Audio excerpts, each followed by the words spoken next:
अस्सलामुअलैकुम। 5 अगस्त का आगाज़ हो गया है जब तक ये वीडियो आप तक पहुंचेगी, और 4 अगस्त ख़त्म हो चुकी है। और 5 अगस्त क्यों ज़रूरी है? ऑफ कोर्स कश्मीर डे के हवाले से नहीं, हमारे लिए तो कश्मीर डे के हवाले से, लेकिन यूथिया ब्रिगेड के लिए इसलिए बहुत ज़्यादा ज़रूरी है क्योंकि ये वो तारीख़ है जिस पर इनका एहतजाज बकौल इमरान ख़ान के, बकौल गंडापुर के, बकौल अलीमा ख़ान के, बकौल पूरी की पूरी PTI के जी नुक़्ता-ए उरूज पर होना था। अच्छा, नुक़्ता-ए उरूज तो बहुत दूर की बात है। इनके सारे बंदे भाग गए, डर रहे हैं कहीं जी कहीं हमें पुलिस ना पकड़ ले, कहीं हमारी कोई वीडियो ना लीक हो जाए, और उससे ये होगा कि जी भाई हम तो फिर मुश्किल में आ जाएंगे। इस टाइम पर रावलपिंडी, इस्लामाबाद में सिक्योरिटी हाई अलर्ट पर है। दफ़ा 144 है भाई, दफ़ा 144 है, क्योंकि भाई किसी के बाप का मुल्क तो ये है नहीं। अगर मैं आपको यूथियों की ज़बान में समझाऊँ, ये इस्लामिक रिपब्लिक ऑफ पाकिस्तान है, जिसे कहते हैं इस्लामी जमहूरिया पाकिस्तान, और ये अगस्त का महीना चल रहा है जिसके अंदर पाकिस्तान जैसी नेमत हमें मिली थी। पाकिस्तान आज़ाद हुआ था, पाकिस्तान का इंडिपेंडेंस डे होता है 14 अगस्त को, 5 अगस्त को कश्मीर डे होता है। लेकिन क्योंकि कश्मीर डे सुकून से नहीं मनाने देना, ठीक है, इसलिए 5 अगस्त का इंतखाब किया गया कि 5 अगस्त को एक जो भी कोई तहरीक थी, पल्ले करतूत इनकी ये है कि इनकी टके की कोई जो तहरीक है वो तो चलने वाली नहीं है, शुरू ही नहीं हुई तो नुक़्ता अरूज पे क्या पहुंचेगी। इन्हीं की ख़ास किसी दूरबीन से, यूथियों की ही दूरबीन से ये जो तहरीक है नुक़्ता अरूज पर पहुंचेगी आज। लेकिन वैसे तो अमन सुकून शांति है।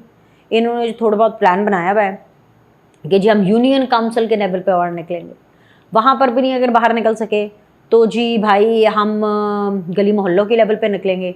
वहाँ पर वो 3 रंग का एक तिरंगा लहराया जाएगा जो कि PTI का झंडा है, और फिर जैसे देखेंगे कि अगर पुलिस आ रही है या कोई सिक्योरिटी वाला आप तक अप्रोच कर रहा तो फटाफट जी डर के अपने अपने घरों में भाग जाएं। फिर जैसे पुलिस वाले इधर उधर जाएंगे आप दोबारा वापस आ जाइएगा। सो ये वो इनकलाब है जो कि इजाज़त का मुस्तहिक है। ये वो इनकलाब है जो कि यूथिया ब्रिगेड ने लाना है, जिसके अंदर उनको ख़ास तौर पे जो है वो रेड कारपेट चाहिए हुकूमत की तरफ से बिछा करके। ये इस तरीके से इनकलाब लाना चाहते हैं कि ना सिर्फ वफाकी हुकूमत बल्कि सूबाई हुकूमतें भी, बल्कि पूरी इस्टेब्लिशमेंट, हर कोई इनको फूलों की पत्तियां इनके ऊपर निछावर करे और कहें जी आओ सरकार, आओ आके एहतजाज करो, आओ आके नुक़्ता अरूज तक अपनी तहरीक लेकर के जाओ, आओ सोने हो आओ, और फिर हम इस तरह से अडियाला के दरवाजे खुलेंगे। तो ये तो एक दीवाने का ख्वाब ही है, बिल्ली को ख्वाब में छींचड़े हैं। या फिर अगर मैं इस वीडियो को ज़्यादा चलाना चाहती हूँ, ज़्यादा डॉलर की भूख अगर मैं देखूँ रखूँ अपनी कि जी मुझे भी डॉलर मिले, तो मैं आपको कह देती हूँ भाई, चंद घंटों में इमरान खान बाहर, चंद घंटों में अडियाला के दरवाजे खुलने वाले हैं, चंद घंटों में अडियाला के ताले टूट जाएंगे, और चंद घंटों में अमीरुल मोमिनीन, उम्मे मोमिनीन, पता नहीं क्या क्या, कौन से जी मोमिनीन जो है मुस्लिम उम्मा के सबसे बड़े लीडर, तौबा तौबा तौबा तौबा तौबा, इमरान खान जो हैं वो जेल से दाया कदम बाहर रख करके बाहर पधारेंगे हैं। ये सारी सूरत हाल है। अच्छा जी, इसके ऊपर तो हम थोड़ा सा आगे चल के भी बात कर लेंगे क्योंकि इस हवाले से बड़ी सी खबरें जो हैं वो गर्दिश करेंगे। लेकिन मैं आपको पहले ही बता देती हूँ, प्रोग्राम जो है वो ठुस हो गया है। शेर अफजल मरवत साहब की अगर ज़बान में मैं आपको कहूँ तो जी वही प्रोग्राम बढ़ गया इन लोग का। 5 अगस्त भी एक रेगुलर डे होगा यूथिया ब्रिगेड के लिए, इससे ज़्यादा कुछ नहीं। लेकिन उससे ज़्यादा इंपॉर्टेंट मैं आपको ये चीज़ बताना चाहती हूँ, वज़ीर आज़म शहबाज शरीफ का दौरा गिलगित बल्तिस्तान हुआ है। इसके बारे में मैं आपको बता दूँ, सैलाब से होने वाले नुकसान पर उन्हें ब्रीफिंग दी गई, और जी इंसानी जानों के ज़िया पर अफसोस करते हुए वज़ीर आज़म ने नुकसानात के अज़ाले का ऐलान किया और कहा कि जी गिलगित बल्तिस्तान में वो दानिश स्कूल्स जल्द कायम करेंगे। सोलर पार्क जो मंसूबा है वो अपनी निगरानी में जल्द से जल्द मुकम्मल करवाएंगे। ना वो PTI का जिक्र करते हैं, ना वो इमरान खान का जिक्र करते हैं, ना वो इस यूथिया ब्रिगेड का जिक्र करते हैं। तो पूरे मुल्क को जोड़ कर रखने में वज़ीर आज़म के मिसाली किरदार पर मैं समझती हूँ कि वो तारीफ़ के मुस्तहिक है। ना सिर्फ मेरी तरफ से, देखने वाले, सुनने वाले, जो पाकिस्तान के अंदर एक प्रोडक्टिव सियासत की बात करता है, पाकिस्तान को आगे तरक्की की राह पर गामज़न करने की बात करता है, तो भाई शहबाज शरीफ की तारीफ़ जो है वो इस मामले में ज़रूर बनती है। वरना once upon a time Pakistan के ऊपर तो ऐसा भी वज़ीर आज़म मुसल्लत किया गया था जो कि कट्टे, गायें, भैंसें, उनके दूध, मुर्गियों के अंडा आया, मुर्गी आई, फंडा क्या था, मतलब पता नहीं क्या क्या हो रहा था यहाँ पर। एनीवेज जी, पाकिस्तान तहरीक इंसाफ जो है वो पाकिस्तान मुखालिफ एजेंडे में एक कदम आगे चली गई। एक तो पाकिस्तान तहरीक इंसाफ इस पार्टी के नाम के आगे से ना पाकिस्तान निकाल देना चाहिए, बल्कि इंसाफ भी निकाल देना चाहिए, तहरीक भी निकाल देना। इस पार्टी का नाम ही बदल दो भाई, इस पार्टी का नाम कुछ ठीक ही नहीं है। तो जी पाकिस्तान मुखालिफ इश्तिहार पीटीआई वाले क्या छपाएंगे, क्या पिद्दी का शोरबा। ये असल कहानी ये है कि ये जमाइमा गोल्डस्मिथ और जैक गोल्डस्मिथ ये पाकिस्तान मुखालिफ कैंपेन चला रहे हैं। बल्कि आने वाले दिनों में कुछ ऐसे इंटरव्यूज़ हैं कासिम और सुलेमान के जो कि जमाइमा गोल्डस्मिथ मैनेज कर रही हैं और वो चलाएंगी, and not in love of Imran Khan, बल्कि पाकिस्तान के अंदर पाकिस्तान की नफ़रत में और एंटी पाकिस्तान ये जो पूरी एक लॉबी काम कर रही है, ये उसके ज़रिए होगा। अब आप मुझे खुद बताएं, क्या अमरीकी अखबार में इस तरह के पेड इश्तिहारात छपा कर इमरान खान रिहा हो जाएंगे? इमरान खान को तो खैर आप छोड़ें, सिर्फ इमरान खान की ही मैं बात नहीं कर रही, कोई भी कैदी वो पेड इश्तिहार छपा करके क्या रिहा हो सकता है? क्या इस तरह रियासत मुखालिफ प्रोपेगेंडे से रिहाई मिल सकती है? क्या इमरान खान इस मुल्क में सियासत करने के काबिल रहेंगे भी? जिस नहज पे जिस हद तक वो पहुंच गए, तो उसका जवाब है बिल्कुल नहीं। इसका जवाब सीधा सादा कैपिटल लेटर्स में नो। पेड इश्तिहारात देकर जिस पाकिस्तान और अस्करी क़यादत के खिलाफ मनफी मुहिम चलाई जा रही है, बरतानवी जरीदा है द इकोनॉमिस्ट, वो इसी पाकिस्तान और फील्ड मार्शल की तारीफ़ों में आर्टिकल लिख रहा है। द इकोनॉमिस्ट के मुताबिक ट्रंप से फील्ड मार्शल की मुलाकात खित्ते में सिफारती तब्दीली का आगाज़ थी। इस बदले हुए इस पाकिस्तान में फील्ड मार्शल का किरदार मरकज़ी है और जी फील्ड मार्शल मुल्क की तारीख़ में पहली बार अमरीकी ताल्लुकात को नई बुलंदियों पर लेकर जा रहे हैं। ये होते हैं आर्टिकल और ये होती है तारीफ़ें जो मेरिट पर छपती हैं, जिसके लिए करोड़ों रुपए खर्च नहीं करने पड़ते, बस अल्लाह का नाम लेकर के मुल्क की खातिर दिन रात एक करना पड़ता है, जो कि इमरान खान नहीं कर रहे, जो कि पीटीआई नहीं कर रही। अमरीकी अखबार में इश्तिहार छपाने से इमरान खान रिहा होने वाले तो हैं नहीं, इसकी सीधी सी मैं आपको बात बता रही हूँ। उनकी रिहाई के लिए जो कॉल दी गई थी, अब उसकी बात कर लेते हैं। क्या बना उस कॉल का? 4 अगस्त भी चली गई, 5 अगस्त भी गुजर जाएगी, एहतजाज कहाँ होना है, कौन लीड कर रहा है, अभी तक ये किसी को कुछ नहीं पता। इनसे बात करें तो कहते हैं कि जी हमारे बंदों को छापे मार करके पकड़े हैं, पुलिस पकड़ रही है। तो जी अब और क्या करें? आपको इजाज़त देनी है, आपको प्रॉपर वीआईपी प्रोटोकॉल दें और तब आप इस तरह का एहतजाज करेंगे। खैर एनीवेज, मैं तो इनसे बार बार कहती हूँ भाई आपने मीडिया को नहीं बताना, आपने हमें नहीं बताना, अपना पता है। मगर गिरफ्तारी के खौफ से पूरी लीडरशिप छुपी बैठी हुई है, किसी को कुछ पता ही नहीं है। अपने कारकुनों को तो कम से कम आप बता दें। अब सलमान अकरम राजा साहब है, वो कह रहे थे कि जी इस एहतजाज की क़यादत अचकज़ई साहब करेंगे। अब जब अचकज़ई साहब से पूछा गया तो उन्हें तो कुछ पता ही नहीं था। उन्होंने कहा कि अचकज़ई साहब कहते हैं कि अच्छा मैंने लीड करना है, लेकिन मुझे इस बारे में तो कुछ नहीं पता।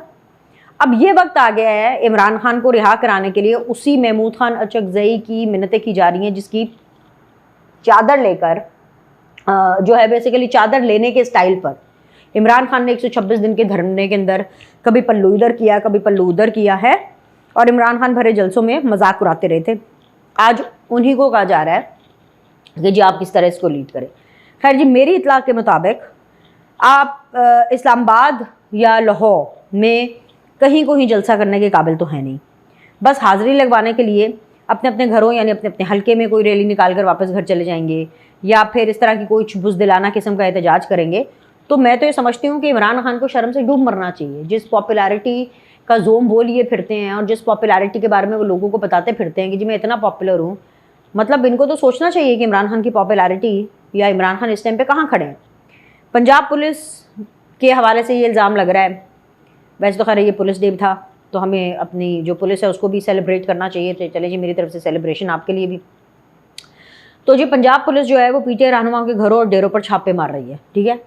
ये पीटीआई का क्लेम है और पीटीआई कहती है कि जी छापे क्यों मार रही हैं खामखा। मैं तो समझती हूँ कि अगर वाकई मारे जा रहे हैं, मेरी नॉलेज में तो ऐसा अभी तक कुछ ऐसा वाक़या नहीं आया, लेकिन अगर वाकई आज के पूरे दिन में मारे जा रहे हैं तो मैं तो समझती हूँ कि जी फ्री एंड दें इनको, खामखा ही एवं खामखा इनको जो है वो पहाड़ पे बिठाया हुआ है कि छापे मार मार के इनको जो है वो हीरो बनाने की कोशिश कर रहे हैं। पल्ले नहीं तेला ते कर दी मेला वेला, तो वही बात असल में मैंने इस तरह के अल्फाज इस्तेमाल करना नहीं चाहती कि इनके पल्ले करतूत है कोई नहीं, इनकी बुक्कत और औकात इतनी है नहीं कि ये कुछ कर सकें। तो ज़ाहिर सी बात इसी तरह की बातें करेंगे। तहरीक इंसाफ की जानिब से जो रियासत मुखालिफ कैंपेन है अपने अरूज पर पहुँच चुकी है। पीटीआई का फोकस अपने लीडर को रिहा कराने से कहीं ज़्यादा इस बात पर है कि मज़ीद किस तरह पाकिस्तान मुखालिफ प्रोपेगेंडे को बढ़ाया जाए। हालिया पेशरफ में पीटीआई ने करोड़ों रुपए खर्च करके अमरीकी अखबार में इमरान खान की रिहाई से मुतालिक एक इश्तिहार छपाया है, जो कि ना सिर्फ झूठ का पलंदा है बल्कि दुनिया को गुमराह करने की एक नाकाम कोशिश भी है। पहले तो पीटीआई ने ये 2 नंबरी की कि इस पेज इश्तिहार को एडिट करके ये तासुर देने की कोशिश की कि ये इश्तिहार नहीं बल्कि अखबार ने ख़ुद से कोई आर्टिकल लिखा है। फिर पकड़े गए और जब पकड़े जाने पर उसे अमेरिका में मौजूद पाकिस्तानी कम्युनिटी पर डाल दिया। इस इश्तिहार में पीटीआई ने एक बार फिर कोशिश की है कि पाकिस्तान की कामयाबियों को नाकामियों में बदला जाए, अदालती निज़ाम और अस्करी क़यादत को मुतनाज़ा बनाया जाए और दुनिया को ये तासुर दिया जाए कि पाकिस्तान एक नाकाम रियासत है जहाँ इंसानी हकूक़ की संगीन खिलाफ वर्जियाँ हो रही हैं। हकीकत इसके बिल्कुल बरक्स है और पूरी दुनिया जानती है कि किस तरह अदालती अमल के ज़रिए इमरान खान को सज़ा सुनाई गई। और यही वजह है कि दुनिया भर के ममालिक पाकिस्तान की तारीफ़ें कर रहे हैं, पाकिस्तान के साथ तजारती मुआहदे कर रहे हैं और जी पाकिस्तान के साथ बेहतर ताल्लुकात चाहते हैं। यही नहीं बल्कि आज ही बरतानवी जरीदे द इकोनॉमिस्ट में, जिसका मैंने जिक्र पहले भी किया, उन्होंने फील्ड मार्शल सईद आसिम मुनीर को पाकिस्तान के आलमी किरदार और सिफारती हिकमत अमली का मरकज़ी किरदार करार दिया है। फील्ड मार्शल को ज़बरदस्त खराज तहसीन पेश करते हुए इस बात का एतराफ़ किया गया है कि जी उनकी क़यादत में पाकिस्तान नए दौर में दाखिल हो चुका है। ट्रंप से उनकी मुलाकात ख़ित्ते में सिफारती तब्दीली का आगाज़ थी। अब नाजरीन, ये जो बरतानवी जरीदे द इकोनॉमिस्ट में तारीफ़ें पैसे देकर नहीं करवाई गई हैं इमरान खान की तरह, ठीक है। ये एक आज़ाद इदारिया है, यानी एडिटोरियल था, जो कि बरतानवी जरीदा ख़ुद लिखने पर मजबूर हुआ। दूसरी तरफ उम्मत मुसलमान का वो सो कॉल्ड पॉपुलर लीडर है जो अपनी पार्टी से मायूस होकर करोड़ों रुपये खर्च करके अमरीकी अखबार में अपनी रिहाई की दुहाइयाँ देने पर मजबूर हो गया, लेकिन रिहाई फिर भी नहीं होनी। पहले अपने बेटों को लॉन्च किया और अमेरिका जाकर पाकिस्तान के ख़िलाफ़ कैंपेन चलाई गई। अब अमरीकी अखबार में पेज इश्तिहार दे करके पाकिस्तान को बदनाम करने की कोशिश हो रही है। होना तो ये चाहिए था कि जी इसी अखबार में एक और इश्तिहार दिया जाता जिसमें इमरान खान के मुकदमात बिलखसूस 9 मई को फ़ौजी तनसीबात पर हमलों की हकीकत के बारे में बताया जाता। दुनिया को बताया जाता कि कैसे जी करोड़ों रुपए की ज़मीन से बरतानिया की नेशनल क्राइम एजेंसी ने बेसिकली करोड़ों रुपए की ज़मीन के बदले इमरान खान ने पाकिस्तानी कौम का 190 मिलियन पाउंड उसी शख्स को वापस किया जिससे बरतानिया ने नेशनल क्राइम एजेंसी ने रिकवर कराया था। इमरान खान ने अपनी रिहाई के लिए ना सिर्फ एहतजाज की कॉल दी थी बल्कि यह हुक्म भी दिया था कि वो एहतजाज 5 अगस्त को अपने नुक्ता अरूज पर पहुँचेगा। नुक्ता अरूज तो दूर की बात है, 5 अगस्त हो गई है, अभी तक पार्टी लीडरशिप नुक्ता आगाज़ ढूंढती फिर रही है। गिरफ्तारियों के खौफ से पीटीआई की पूरी लीडरशिप मंजरनामे से गायब है। ना इस्लामाबाद में कोई एहतजाज होता नज़र आ रहा है, ना लाहौर में कोई एहतजाज होता हुआ नज़र आ रहा है। पुलिस ने भी रिवायती तरीका इस्तेमाल करते हुए पकड़ धकड़ शुरू तो की है, जिससे पीटीआई की सफ़ों में खौफ जो है वो फैला हुआ है। डर गए सारे, भाग गए और वो कहते हैं ना जो डर गया वो मर गया, ये वाली सूरत हाल है। 9 मई के मुकदमात में सजाएं मिलने के बाद मुजरिम करार दिए गए रहनुमा छुपते फिर रहे हैं। दूसरों को ये कह रहे हैं जागते रहना तो साढ़े ते ना रहना, ठीक है, लेकिन ख़ुद वो छुप रहे हैं। 9 मई के मुकदमात से जो सजाएं मिलने वाले हैं वो घबराए हुए हैं और गिरफ्तारियों के खौफ से अपने अपने घरों में भी जाने के काबिल नहीं हैं। वो क्या कहते हैं, लीड फ्रॉम द फ्रंट, कुछ ऐसे बोलते हैं ना, उसका पीटीआई में कोई वजूद ही नज़र नहीं आ रहा। हर सतह पर लीडरशिप का फुकदान है। हैरानकुन तौर पर पीटीआई एहतजाज की सारी जिम्मेदारी उस महमूद खान चकजई पर डाल रही है जिन्हें खुद नहीं पता कि जी लीड उन्होंने करना है या किसी और ने करना है। पीटीआई का एहतजाज कैसा है, बस ऐसा ही है कि पानी का बुलबुला, इसके अलावा और कुछ भी नहीं है। आज भी इमरान खान अडयाला जेल में है और 5 अगस्त की रात तक भी अडयाला जेल में ही रहने वाले हैं। 5 अगस्त की रात तक भी पाकिस्तान तहरीक इंसाफ की हालत पतली ही रहने वाली है, तो कुछ इसमें ख़ास तब्दीली नहीं आने वाली। तो मैं तो सिर्फ आपको ये रिकमेंड करूँगी आप लोग चिल करें और अगर कुछ करना भी चाहते हैं तो आप कश्मीर के हवाले से आवाज़ उठाएं और आप कश्मीर डे मनाएं। That's all I can say. अब अगले इतना ही, लाइक करें, सब्सक्राइब करें। आपसे अगली वीडियो में मुलाकात करते हैं।